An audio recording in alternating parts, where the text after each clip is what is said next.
Tuingie ndani. Waziri aonya maandamano Oktoba 29. Waziri wa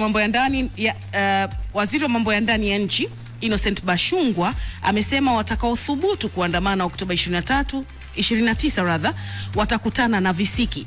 Alisema hayo jana katika mkutano wa kampeni ambazo mgombea urais wa Chama cha Mapinduzi CCM Samia Suluhu Hassan mjini Karagwe kwa ajili ya kujinadi kwa wananchi, huku akiahidi mambo kadhaa kwa lengo la kuufungua kiuchumi mkoa wa Kagera na wananchi wake. Bashungwa ambaye ni mgombea ujumbe jimbo la Karagwe alipopewa nafasi ya kuzungumza, alimweleza Samia kwamba tangu amempa jukumu la waziri wa mambo ya ndani ya nchi, vyombo vya ulinzi na usalama vilivyoko chini ya wizara hiyo wanaendelea kufanya kazi kwa weledi.